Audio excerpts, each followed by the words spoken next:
My name is Bruce Bell. I'm the Jefferson County Museum Director, and we're in the Jefferson County Museum in Clancy, Montana. The actual building is an old schoolhouse. The old schoolhouse has been here since 1898 when they built the new Clancy School.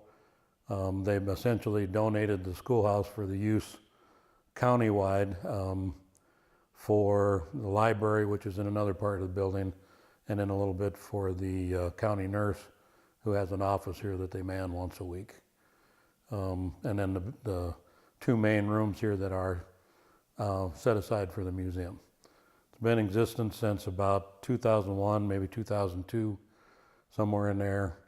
It is a county museum, so we do have county support, although there's only a total of 20 hours of paid support for the museum. So we're always looking for volunteers and people to help us out with gifts, loans, and that kind of thing for the museum. We're a small-time museum, but we're different than most museums that are this size. Most of them in Montana this size close down for the winter.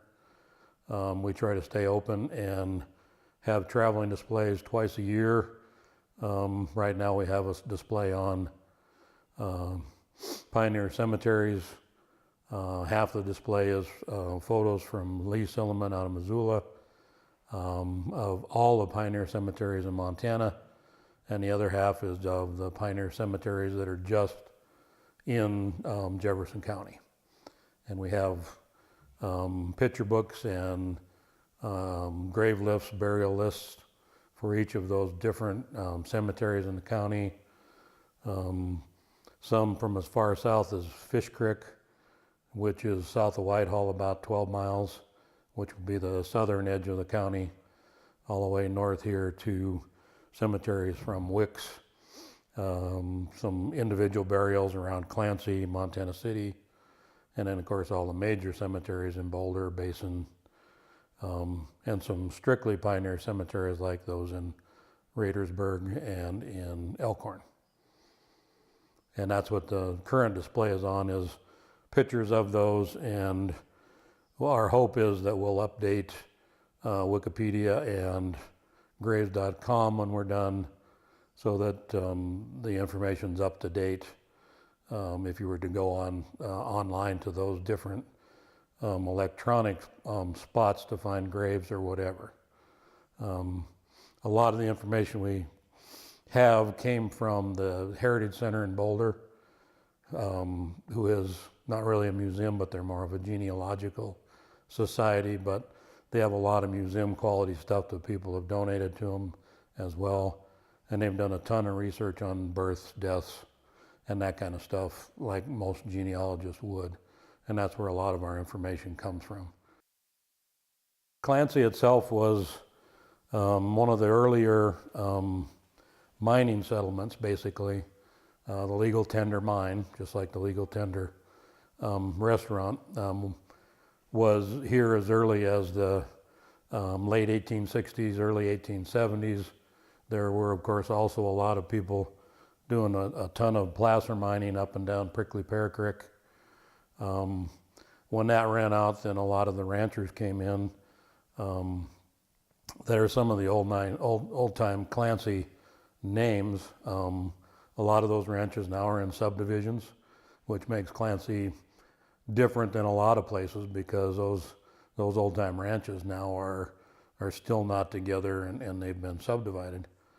So mostly it was settled by homesteaders, some ranchers, and those that make it. Of course, homesteading on 160 acres in Montana is not an easy thing, so a lot of the homesteaders tried it, couldn't make it, sold to the neighbor, and that's how some of the bigger ranches came into existence.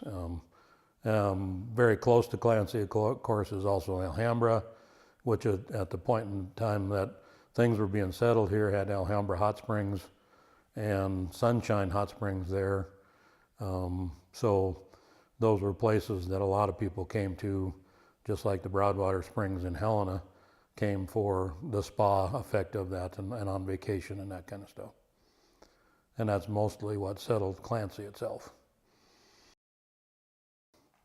Basically, the Small Town Museum has a should have a better relationship with each of the people that are there, because it's more local than a statewide thing. You can donate things to the Montana Historical Society, and they can get lost in the shuffle if they don't know, who you are, what you are from the Clancy or Jefferson County area.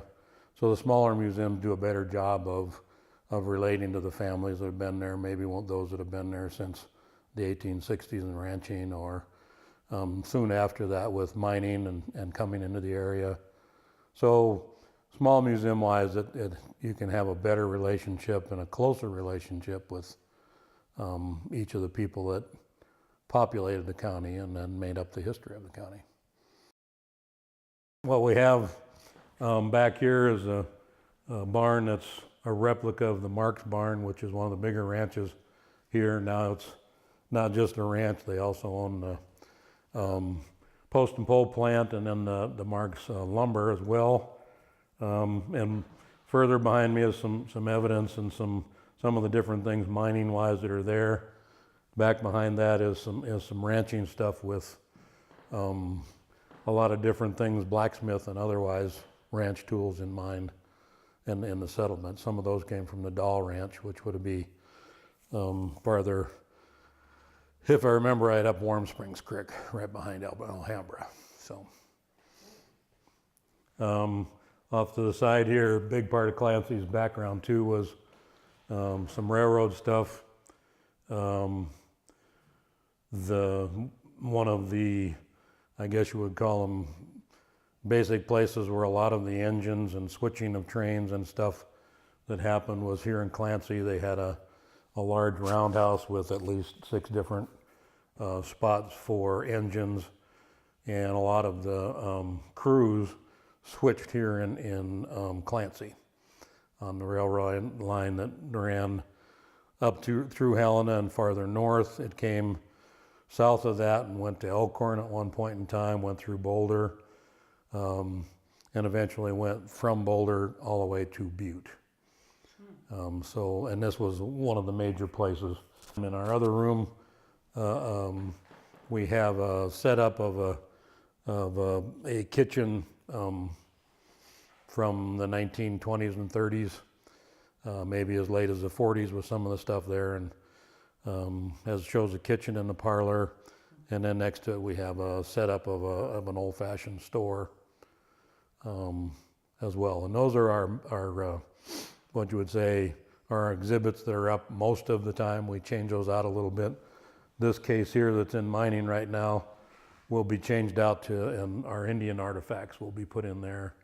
Some of those Indian artifacts go back as as much as 9,000-10,000 years, because there's a site by Montana City called the McAfee site that was excavated in the early 50s, and they found evidence of Indian tribes going back 9,000 years that used the site. So we'll be putting our Indian artifacts in there, and then the rest of the museum is used for our traveling exhibits. And right now that's our cemetery exhibits, both the one from Lee Silliman statewide, and then our cemetery exhibit that's for the county.